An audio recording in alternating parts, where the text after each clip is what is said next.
Good morning, everybody. Oh my god. Don't look at me, y'all. Hello, everyone. Mind you, this is my first time doing a TBR since like March. I'm rusty. So here's my thing. I am very behind on my reading goal. Beginning of the year, I was gonna do 100 books, and then it got to a point I was like, okay, let's do 75. Then it got to a point I was like, let's do 50. And now we just changed it to 35 because right now I'm at 25. Mind you, it's December 10th when I'm filming this. We're not gonna be staying up all night trying to read some books. So this year we're gonna keep it cute, gonna keep it simple, minimal. We're just gonna finish out this year. So on my list, we do have a few repeats, not too many, but some of these you've seen before. Now, the first book,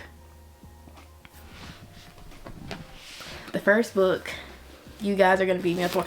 Also, this is one of my little book sleeves. I got this one, and then I got this one. I got these for Christmas last year. I don't know if I've ever showed you guys. But anyways, that's besides the point. This first one you guys are gonna beat me up for, but it is. We still ain't read it. So I got Harry Potter and Sorcerer's Stone last year for my birthday. Mind you, it's been almost 2 years. Now, when it comes to books that I physically own, it's hard for me to actually read them because I feel like if I buy a book, like I need to like feel it. You know what I'm saying? Like I need to like sit with it as opposed to a library book where it's like you just pick it up, read it, you move on with your life. But like if I spend $20, $30, like I want to sit with that book before I read it. So anyways, this whole set been collecting dust. But this book right here, I've been saying I'm gonna read. Now I did read first book of what's that series? Cynthia wrote me. What is it called? Hunger Games. So I did read the first one of that, and like it ain't. And now I've been so hesitant to finish the series because it's like I can't. And then she dropped another book, and it's like, girl, you know I already didn't read the other books. Like why you dropped another book? But anyways, I'm finally reading this book. I feel like I shouldn't have introduced it, but I'm still gonna read the back cover because I feel like being lazy today. Harry Potter has never played a sport while. Oh, I was like, girl, huh? Girl, I forgot how to read. Harry Potter has never played a sport while flying on a broomstick. He's never worn a cloak of invisibility, befriended a giant, or helped hatch a dragon. All Harry knows is a miserable life within the Dursleys. Ooh, why has life gotta be miserable though? All Harry knows is a miserable life with the Dursleys, his horrible aunt and uncle, and their abominable son Dudley. Harry's room is a tiny closet at the foot of the stairs, and he hasn't had a birthday party in 11 years. But then a mysterious letter arrives by Owl Messenger. A letter with an invitation to an incredible place called Hogwarts, School of Witchcraft and Wizardry. And there he finds not only friends, aerial sports, and magic art, and magic around every corner, but a great destiny that's been waiting for him if Harry can survive the encounter. I love books like this, like, especially when it's giving, like, neglected child, especially if they're white. Like, I don't know why, like, when white kids get abused in these little stories and they're European, like, I don't know how to explain it, but it hits. Like Jane Eyre. Y'all know I do not play by the book. I do not play by Miss Jane. But this book right here, it already has things I like. Neglected child, overlooked, kind of like a little Matilda type of vibe, you know? Miserable. And then finally find some happiness, kind of like Jane Eyre, and even then he still has to fight for his life. So this series, along with Hunger Games and a few other very popular series, I do want to watch the movies. Now I don't know if I should maybe do some type of series of like movie review, because I'm not a movie type of person. If you guys don't know that, I actually hate watching movies. I am so behind on so many series. A lot of things that have been like pop culture phenomenon, like even the MCU. The last MCU movie I watched was Iron Man 3. And I feel like I'm at a point where it's like, okay, I'm letting the peer pressure get to me. Like, let me live, laugh, love, and go ahead and go watch these movies. I want to know the lore. I want to be caught up to speed. So after I finish reading the books, I do want to watch the movies. I want to see Are they accurate? Did it kind of change it? Like, what's better, the book or the movie? Now, I'm someone that prefers the books, obviously, over the movies, but I don't know, because I feel like the little bit I've seen in the movies, they eat. But we'll see. We'll see. Should I do like a little watch type of thing, like a review, reaction type of it? Like, let me know. But next 2 books on the series, FNAF series. So I read the first book of the series, which was Silver Eyes. Then after that, I believe it's Twisted Ones and then Fourth Closet. Hold up. What's the order? Hold up. Girl, what happened? Oh no, it is Twisted Ones. I knew that. Twisted Ones and then Fourth Closet. Again, it's this thing of like, it took me a long time to read the first book because I just didn't want to like read it, you know, finish it. But I kind of got past that. I messed around and I rewatched a Matt Pat video, and I kind of like had to spoil it anyway, so I was like, okay, live, laugh, love.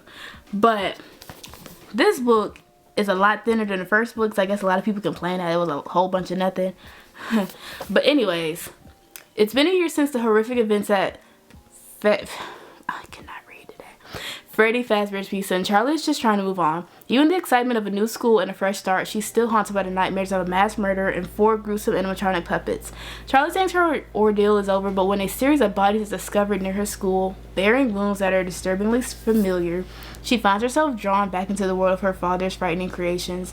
Something twisted is haunting Charlie, and this time, if it finds her, it's not letting her go. My issue is that I know how it ends. I don't know much about this one because this is just kind of like the in-between book, but I know how this ends. So I feel like I'm trying to go into it without that context, but it's kind of hard when you kind of already have it spoiled. So anyways, it's number 2, the Twisted Ones from the FNAF series, Fourth Closet, which is the last of this like main trilogy. Then after that, Scott Cawthon and Miss Kira Bree Risley, they've had like other little series like at the Pizza Plex and stuff like that. They're canon, but they're not. They're not canon, but they have to do with canon events, so it kind of explains canon events, but they're not canon. I feel like as someone who's been a fan of FNAF since the beginning, it truly is giving he really did mean to end it a long time ago, and because of fan reactions he couldn't do that, aka the 4th game being the it was all a dream, and people didn't like that, so he had to like retcon it, but he's never like admitted to what he retconned, but we know that's it. It's kind of giving he's just doing stuff at this point and he don't know what's going on, because it's like you're trying to fit stuff in to make it make sense, but it doesn't really make sense because it wasn't originally intended to be there. Does that make sense? Anyways, I might get those series later on, but I just want to finish at least this main trilogy. So, Fourth Closet. What really happened to Charlie? It's the question that John can't seem to shake, along with the nightmares of Charlie's seeming death and miraculous reappearance. John just wants to forget the whole terrifying saga of Freddy Fazbear's Pizza, but the past isn't so easily buried. Meanwhile, there's a new animatronic pizzeria opening in Hurricane, along with a new rash of kidnappings that feel all too familiar. Bound together by their childhood loss, John reluctantly teams up with Jessica, Marla, and Carlton to solve the case and find the missing children. Along the way, they'll unravel the twisted mystery of what really happened to Charlie and a haunting legacy of her father's creations. So again, it's like these aren't canon, but they explain canon events even though they're not supposed to be canon. AKA they were supposed to be canon, and then he had to change the story and didn't want to be honest about it. But again, like the Harry Potter books, I feel like FNAF 1, never really saw that. I definitely want to watch it because Corey Kenshin, because Matt Pat, right? Want to watch it. But then 2, I know the second one just dropped recently, which that kind of went over my head.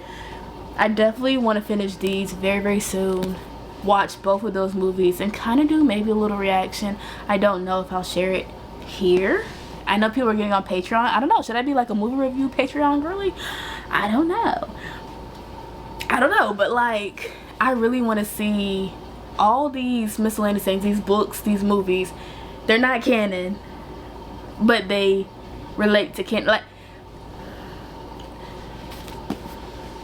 Next book. So the other books that I have, they are actually on my Kindle. These are, girl, that was scary. These are a bunch of prime reads. So the first one's called Don't Believe Her. Next one's called The Surgeon. Next one's The Good Lie. And the other one is Don't Let Her Stay. So the very first prime thriller that I read was The Good Lie. No, Ward D. Ward D by Frida McFadden. And I liked it. I guess as a thriller girly, I think Miss Frida, some books you love, some books you don't. Like, I don't think I've ever read like a bad book, but some books is like, okay, it's not my favorite. But I feel like a lot of the action gets packed in like the last 20%. But these little books, I'm gonna go on Goodreads and find little reviews. So give me a second, y'all. Don't Believe Her. Everyone believes her except you. My life has never been better. I have a beautiful little girl and I am engaged to be married to the man I've had a crush on since I can remember. So when Nick, my handsome fiance, announces that his sister Carla is finally coming home, it's truly the icing on the cake. Carla was my best friend growing up until she ran away at 16. That was 12 years ago and no one has seen her since. Everyone is ecstatic about Carla's return, but as I spend more time with her, I can't shake the feeling that something isn't right. Her behavior is a little off, her childhood memories don't align with mine, and she's oddly evasive about her lost years. But no one listened to my concerns, not Nick, not Carla's mother, Marjorie, not even our old friends. They all say I'm imagining things, but I can tell something is wrong, and before long, I know without a shadow of a doubt it's not her. So I feel like that's very interesting, but I'll be honest, I'm about 60 pages in. I've been reading it very slowly, like behind the scenes the last few months. And I feel like for thrillers, I hate slow burn thrillers because obviously you want time to like get into it, but I feel like it shouldn't be you're 100 pages in just getting into it. Like, you know, the plot is summarized on the back of the book. Like, if the whole 100 pages can be summarized in like one paragraph, you're dragging it out. You know, even if you take maybe like 30 pages to introduce everything, cool. But at this point, like, I'm ready to know, who is she? Like, is she a double? Is she actually the real Carla? Like, maybe you just also like. So I don't know. How about, I want to say a little less than 200 pages left, but it's like, I want to get to it. Like, sometimes with like newer thriller books, it's like you can tell they're trying to hit a page count, and that really irritates me because it's like I want to get into it. So the next book is The Surgeon. Trusted surgeon, loving wife, murderer. Before my world came crashing down, I had it all. The successful career I dreamed of, the beautiful red brick home where I could relax in front of the fire, the handsome devoted husband whose blue eyes and charming smile always made me feel safe. As I call time of death, my voice is steady. My colleagues stand hushed around me, their eyes on me, confused, concerned. I have never lost a patient until today. Okay, malpractice is giving lost. I can't even joke like that, that's not funny. My hands tremble inside their gloves. I slide down the cold, tiled walls, my heart racing into my chest. I have never hated a patient until today. But what choice did I have once I recognize him? And what will I do to protect myself if someone learns the truth? I read a few books marketed as thrillers, and I don't know why they choose certain professions, because, you know, if you're a janitor and you take somebody out, it makes sense. But if you are a doctor, lawyer, even if you have connections, you're gonna get caught. Like, does that make sense? Like, why would you choose people who had to have the client confidentiality agreements?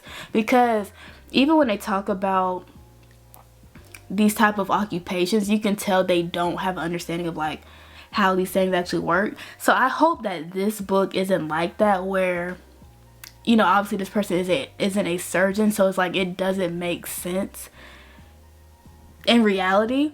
I feel like sometimes they try to like over dramatize books, and I'm like, okay, this is not in reality, but if I just give this book a chance without focusing on, is this real? Could this actually happen? Cool. So for this book, I hope that's not the case. I do like the whole, you know, surgeon gone crazy, but it's also kind of like, how are you gonna do it? You know, like, Does she have a criminal record and they just like overlooked it, but it's like how? Or is this like someone who has dirt on her and but even then she's still gonna get caught. Like this can't be oh, she got away with that at the end, she ran away, nobody's seen her. Like she's gonna get caught. So it's kind of like I'm already not rooting for her and I don't even know her name. So I do want to get into that because I just want to see like how are you realistically going to establish that plot. I'm gonna give it a chance, but the next book is The Good Lie. 6 teens murdered. A great way to start. A suspect behind bars, a desperate father. In a case this shadowy, the truth is easy to hide. Psychiatrist Dr. Gwen Moore is an expert on killers. She spent a decade treating California's most depraved predators and unlocking their motives. Predators much like the notorious Bloody Heart serial killer whose latest teenage victim escaped and then identified local high school teacher Randall Thompson as his captor. The case against Thompson as the Bloody Heart killer is darning and closed as far as Gwen and the media are concerned, if not for one new development. Defense attorney Robert Cavan is a still traumatized father whose own son fell prey to the BH killer. Convicted of Thompson's innocence, he steps in to represent him. Convinced of Thompson's innocence, he steps in to represent him.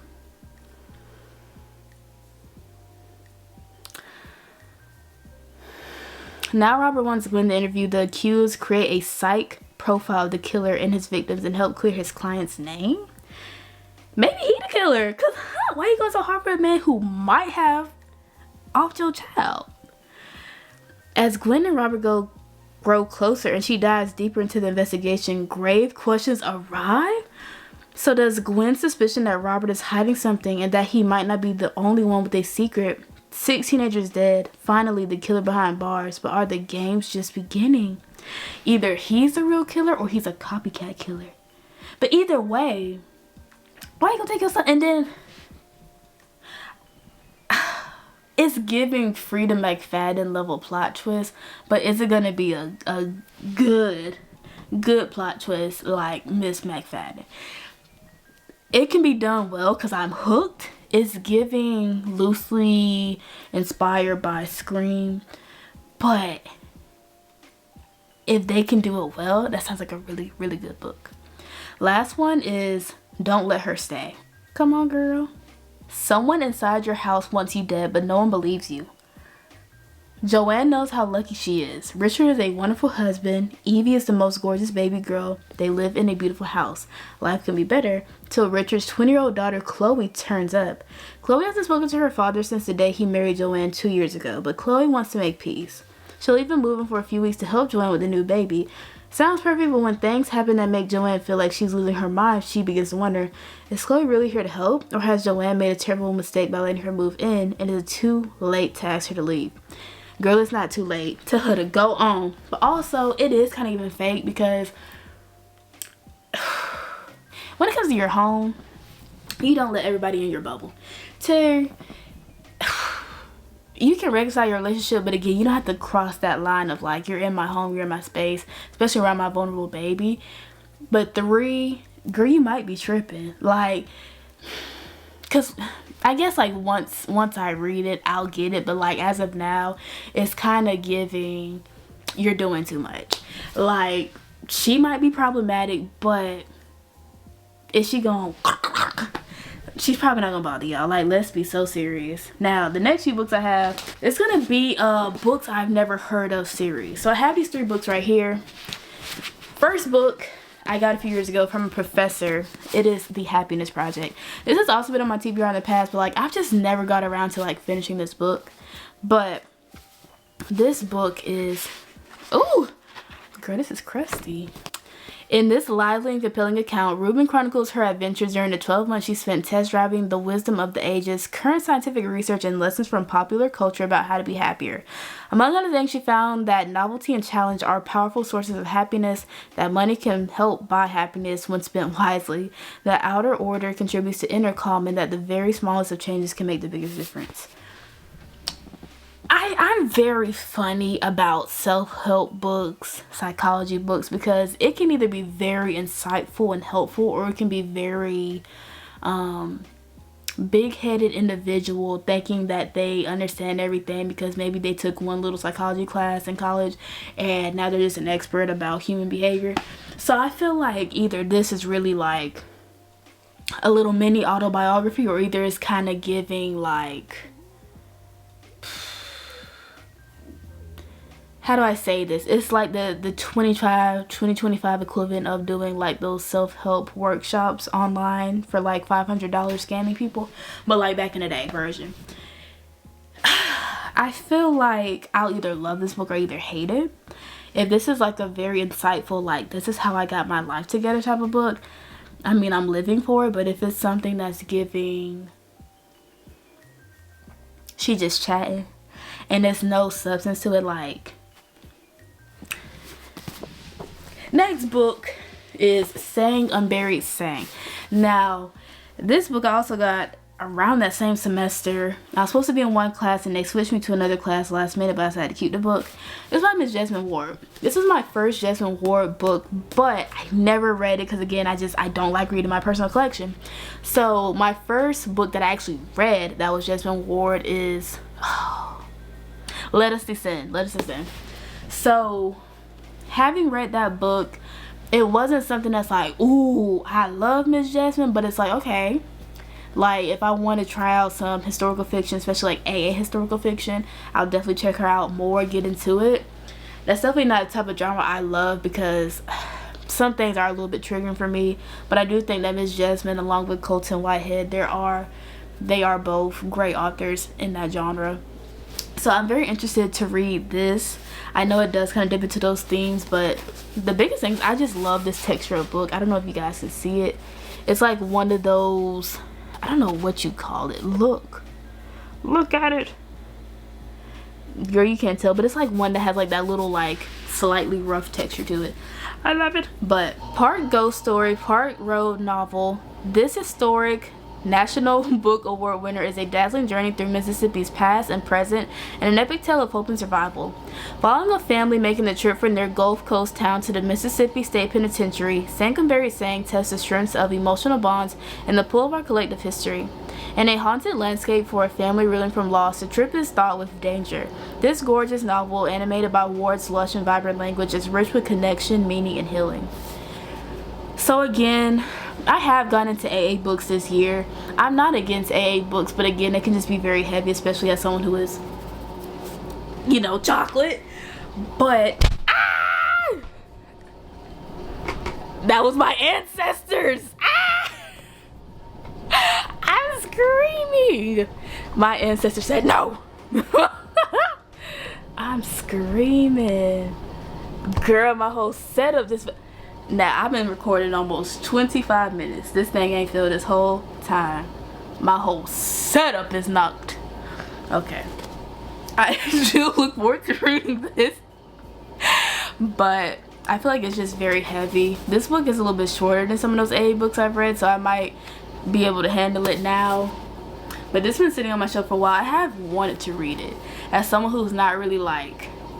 I'll read historical fiction, but I'm not like drawn to it. But I've heard a lot of good reviews about this book. It's a very popular book, especially for Miss Jesmyn. So if I like Let Us Descend, I feel like I really love this one. Then this last one I actually found at Dollar Tree. I like the fact that this is glossy. This is a huge book. It's tall. It's tall and thick. So this one is called The First to Lie. So it's kind of giving thriller. Okay.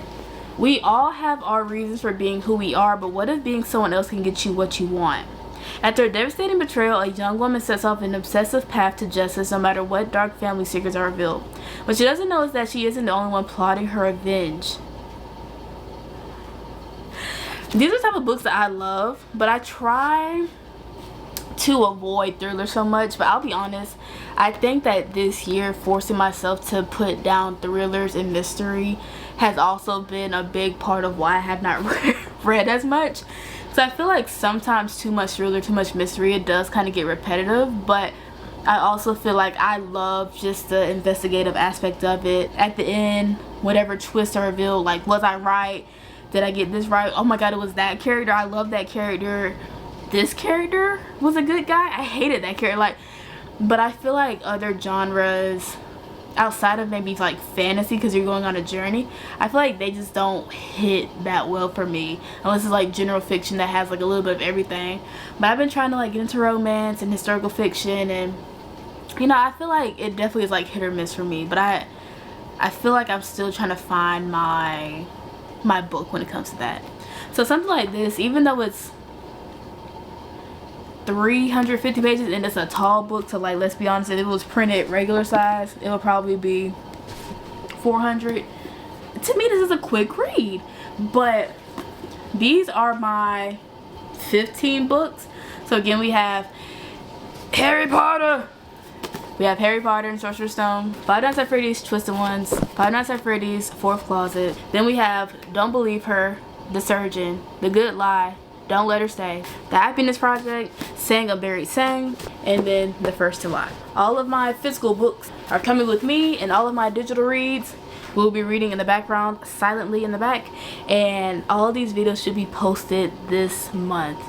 So have a lot of videos to get to, but I'm so excited to finally read these because all of these books have been on my TBR for a while. All these physical books. I cannot wait to give you guys my feedback on these. But anyways, so hopefully I do finish my TBR goal for this year.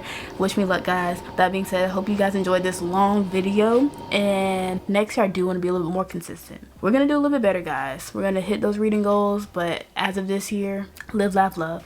But that's my new phrase, live, laugh, love. But I hope you guys have an amazing day. Thank you guys for watching. Bye. Rawr.